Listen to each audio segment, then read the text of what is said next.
کہ ہم ان تمام باتوں کو جو مشترکات ہیں جی بالکل ان پہ گفتگو کریں، اور ایک دوسرے اب یہ کہنا کہ فلاں مانتا ہے اور فلاں نہیں مانتا، یہ غلط بات تو کہا بھی نہیں۔ ایک تو یہ ہے کہ وہ تمام باتیں جو حضور سرور دو عالم صلی اللہ علیہ وسلم کی ذات اقدس سے اور صفات مبارکہ سے تعلق رکھتی ہیں اہل السنت والجماعت میں، اور خاص طور پر احناف میں۔ اہل السنت والجماعت میں بھی تھوڑی سی جو تفریق ہے وہ احناف اور غیر احناف کی بنتی ہے۔ احناف میں عقیدہ بالکل متفقہ چلا جا رہا ہے، اور ہمیں اس پر البتہ یہ ہے کہ ایک بات ہے عوام الناس کی، عوام کی جب تک ہم اصلاح نہیں کرتے، ان کو تربیت نہیں دیتے، وہ یہ سمجھ رہے ہیں کہ جتنے اختیارات اللہ کو ہیں اتنے ہی اختیارات کسی اور۔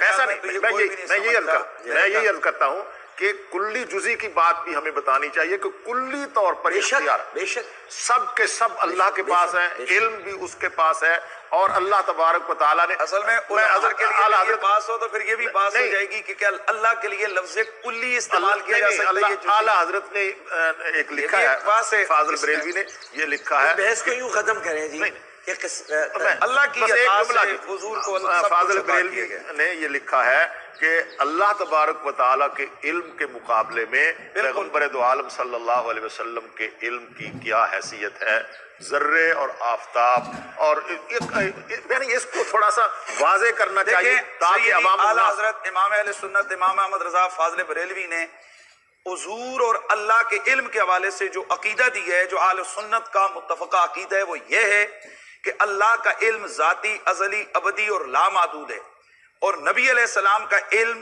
محدود، عطائی اور مخلوق ہے۔ اور اللہ کے علم اور نبی کے علم کا اگر تقابل کریں تو یوں بھی ہم مثال نہیں دے سکتے کہ اللہ کا علم 7 سمندر کی طرح، اور یہ دولت المکیہ کے اندر یہ کہ اللہ کا علم 7 سمندر کی طرح، اور اس کے مقابلے میں رسول اللہ کا علم اتنا بھی ہم نہیں مانتے جتنا ایک چڑیا چونچ میں پانی لیتی ہے۔ لیکن یہ بھی ختم نہیں ہوئی بات، ہمارے عقیدے کی یہ بات ختم نہیں ہوئی ہے۔ اگلا جی جملہ ہے اس کا کہ اتنا بھی ہم نہیں مانتے، یعنی اللہ کا علم 7 سمندر، اس کے مقابلے میں رسول اللہ کا علم جو ہے وہ چڑیا کی چونچ میں پانی کے قطرے جتنا بھی ہم اس کی تمثیل نہیں دے سکتے۔ لیکن اس کے مقابلے میں اللہ کے رسول اور باقی تمام انبیاء، شہداء، اولیاء، ملائک، جمیع مخلوقات اور رسول کے علم کا اگر تقابل کیا جائے تو رسول اللہ کا علم 7 سمندروں کی طرح، اور اس کے مقابلے میں تمام نبی، تمام ولی، تمام شہید، تمام ملائکہ، ان کا علم اتنا بھی نہیں ہے جتنا چڑیا کی چونچ کے مقابلے میں پانی کا قطرہ۔ اب یہ اصل معاملہ ہے کہ ہم رسول اللہ کے لیے جب بات کریں تو ان کی شان کے مطابق، اور اللہ کے لیے بات کریں تو ان کی شان کے مطابق۔ تو جب رسول اللہ کے لیے ہم بیان کریں تو ہم یہ نہ کہیں کہ حضور کو آگے کا علم نہیں، حضور کو پیچھے کا علم نہیں، حضور کو اتنا نہیں۔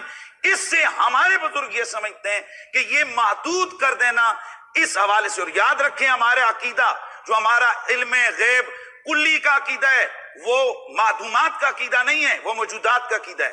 یہ بڑی عام بات ہے، اس کو غلط ملت کیا جاتا ہے، اور اس حوالے سے میں ڈاکٹر صاحب یہ بھی کہوں کہ میں دعوت دوں گا کہ اس حوالے سے مولانا اشرف علی تھانوی صاحب نے اپنی زندگی کی جو آخری کتاب ہے اس کے اندر سیم یہی باتیں لکھی ہیں جو ہمارا عقیدہ ہے، تو اس کو اپنا لیا جائے تو میرے خیال میں اس میں میں یہی کہہ رہا ہوں کہ جب مولانا اشرف علی تھانوی بھی یہی کہہ رہے ہیں اور مولانا احمد رضا بھی یہی کہہ رہے ہیں، تو پھر یہ جنگ کیا ہے؟ جنگ کو ختم ہونا چاہیے۔ فاروقی بھی یہی کہہ رہے ہیں اور حنیف قریشی بھی یہی کہہ رہے ہیں۔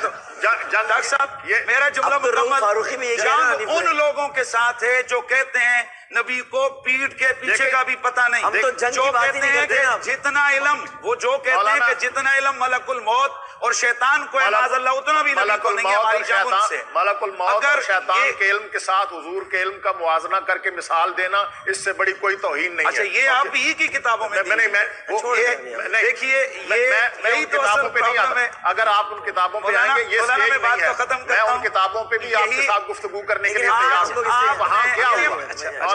وہاں کیا ہوا کہ ان کتابوں میں جو کچھ آپ نے کہا اس کے رد میں اگر کہا گیا تو آپ نے کہا جی کہ یہ ہو گیا. دیکھیے کتابوں آپ لوگوں کی کتابوں کی وجہ سے ہم کتابوں میں پڑھے ہوئے ہیں.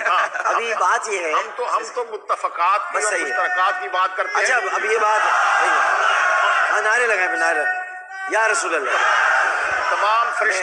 تمام فرشتوں تمام جنات حتیٰ کہ تمام ولی غوث کتب ابدال تمام انبیاء کا علم ایک طرف ہو, حضور سرور دو عالم صلی اللہ علیہ وسلم کا علم ان سے زیادہ ہے. یعنی آپ اس بات کو گستاخی مانتے ہیں کہ جو آدمی یہ کہے کہ حضور کا علم دیکھیے شیطان اور ملک الموت کے علم سے کم ہے, وہ گستاخی ہے. میں اس پر آپ کے ساتھ گفتگو کروں گا. میں یہ صرف اتنا پوچھ رہا ہوں اس میڈیا کے سامنے کہ گستاخی ہے. دیکھیے حضور صلی اللہ علیہ وسلم, میں سوال پوچھ رہا ہوں, کیا مولانا گستاخی ہے؟ میں بتا رہا ہوں. آپ پہلے کہہ چکے ہیں کہ گستاخی ہے. میں بتا رہا ہوں یہی تو پوری 100 سال کی جنگ ہے کہ یہ گستاخی ہے. آپ میری بات سن تو لیں. اور الحمدللہ ڈاکٹر صاحب آپ کے آج کے اس منچ پر, آج کے اس اسٹیج پر یہ بات بھی کلیئر ہو گئی کہ ہم تو ٹھیک کہہ رہے ہیں. علماء دیوبند حضور سرور دو عالم صلی اللہ علیہ وسلم کے علم کو ثابت کرنے کے لیے شیطان کے علم کو یا ملائکہ کے علم کو یا کسی اور علم کو موازنے کے طور پر پیش کرنا حضور کی بے ادبی سمجھتے ہیں, حضور کی گستاخی سمجھتے ہیں. اور جس عبارت کی طرف آپ اشارہ کر رہے ہیں, حوالہ دے رہے ہیں, میں نے وہ ایک لفظ پڑھا ہوا ہے, اللہ کے فضل و کرم سے ایسی کوئی بات نہیں ہے. وہ آپ کی ہی ایک کتاب اور عبارت کا جواب دیتے ہوئے وہ کہا گیا جہاں تک تعلق ہے سرور دو عالم صلی اللہ علیہ وسلم کی ذات کا, صفات کا, وہ علم ہو, حسن ہو, جمال ہو, تقویٰ ہو, ہر اعتبار سے یہ بات طے ہے کہ ساری کائنات کا علم کم ہے, پیغمبر کا علم زیادہ ہے, اور پیغمبر دو عالم کا علم کم ہے, اللہ کا علم زیادہ. بے شک سبحان. یعنی حضور نہ بڑے بھائی جیسے ہیں, نہ کسی عالم جیسے ہیں, نہ کسی اور جیسے. اس کا مطلب ہے حضور اللہ کی مخلوق میں بے مثال اور بے مثال. بڑے بھائی کی بات کیا, یہ تو حضور سرور دو عالم صلی اللہ علیہ وسلم یعنی نہ گاؤں کے چودھری جیسے, کسی جیسے نہیں, وہ بے مثل و بے مثال ہے. سرور دو عالم نے خود حضرت عمر رضی اللہ تعالیٰ عنہ سے اخی کا لفظ کہا ہے. ٹھیک ہے, اخی کا لفظ حضور سرور دو عالم نے خود کہا ہے کہ اے عمر جاؤ تو اپنے بھائی کو بھی اپنی دعاؤں میں یاد رکھنا. لیکن اس کی بنیاد پر یہ سمجھنا کہ جس طرح ہم اپنے بڑے بھائی کا احترام کرتے ہیں, الیاذ باللہ حضور کا بھی اتنا احترام کرتے ہیں, یہ نہیں ہے. یہ الزام ہے, یہ تہمت ہے. اچھی بات, آج اس تہمت کو واپس لیں. ہم کہتے ہیں بھائی کیا ہوتا ہے, ماں باپ بہن بیٹی, ساری کائنات جو ہے وہ قربان ہے پیغمبر دو عالم کی جوتیوں پر. سبحان اللہ, پیغمبر کی جوتیوں پر, سبحان اللہ, سبحان اللہ. پیغمبر کی ذات کو الگ دیکھیے, پیغمبر کی جوتیوں پر قربان ہے. یہ تہمت جو ہے کہ اپنے بڑے بھائی کی طرح آج ختم ہو گئی ہے, یہ تہمت آپ ختم. سبحان اللہ, سبحان اللہ. ختم ہو گئی نا, ختم ہو گئی. میں اپنی بات بتاؤں, بہت اچھی بات. میں بھی تو کچھ کہہ دوں. ڈاکٹر صاحب میں آخری ایک بات کر کے کہہ دیجیے. پہلی بات یہ ہے کہ بھائی بڑے بھائی جیسا ہونا, یا حضور کو یہ کہنا کہ حضور کا اب عوام کے سامنے اس طرح سمجھنا چاہیے جیسے گاؤں کا ملک اور چودھری ہوتا ہے, یا حضور کا ادب اتنا کرنا چاہیے جتنا بڑے بھائی کا کیا جاتا ہے. اگر زیادہ کیا جائے تو یہ شرک ہے. یہ عبارات میں موجود ہے. ماشاءاللہ آج مولانا نے کہہ دیا کہ یہ چیز اگر کوئی ہے تو وہ گستاخی ہے, اگر کوئی یہ کہے تو وہ گستاخی ہے. ہم تو یہی کہتے ہیں, یہی تو 100 سال سے کہہ رہے ہیں. ہمارے لیے مفتی صاحب ہمارے لیے یہ اتھارٹی ہے, کیونکہ یہ ان کے نمائندے ہیں. میں بتا دوں نا, کیونکہ ان کے نمائندے ہیں جن سے ہم سب پیار کے, مولانا سمیع الحق صاحب, اور یہ سب سے بڑی درسگاہ ہے اکوڑا خٹک. جب یہ وہاں سے کہہ رہے ہیں تو سمجھ لیں یہ مسئلہ حل ہو گیا. بس ہو گئی ختم. ماشاءاللہ میں آپ کو سلام کرتا ہوں ڈاکٹر صاحب, زبردست بات, اتنی بڑی بات, ایک بہت بڑی بات آج حل ہو گئی. نبی کے بارے میں کشف المحجوب کی تشریح لکھی ہے مولانا عبدالرؤف فاروقی صاحب. کشف المحجوب کی تشریح لکھی ہے مولانا عبدالرؤف فاروقی صاحب. سبحان اللہ. میں عوام سے یہ کہوں گا کہ وہ عبارتیں, وہ کتابیں جن کی عبارتوں کا حوالہ دے کر علماء دیوبند پر گستاخ رسول ہونے کی تہمت لگائی جاتی ہے, ان کتابوں کو خود پڑھیں. تقویۃ الایمان خود پڑھیں, صراط مستقیم خود پڑھیں, حفظ الایمان خود پڑھیں. آپ کو پتہ چل جائے گا کہ تہمت کیا ہے اور حقیقت کیا. آج بات ختم ہو گئی. میں ایک بات بس یہ کہنا چاہتا تھا, کیونکہ وہ بھائی اب اگر نعتوں کا وقت ہے میں نے تو بھائی مجھے نہیں بولنا, کیونکہ بڑی اہم بات ہو گئی تھی. میں یہ بات کہنا چاہ رہا تھا, دیکھیں یہ تو خیر بہت علمی اور بہت ہی مدلل گفتگو تھی دونوں حضرات کی, اور مجھے بہت خوشی تو یہ تھا جناب علم غیب کے بارے میں تذکرہ، اور ہم اور علماء سے بھی پوچھنے کی کوشش کرتے ہیں، دیکھتے ہیں اگر کسی علماء سے اور بھی وضاحت ہمیں مل جاتی ہے تو ہم کوشش کرتے ہیں پوچھنے کی، نہیں تو پھر یہیں پہ ہم ختم کریں گے۔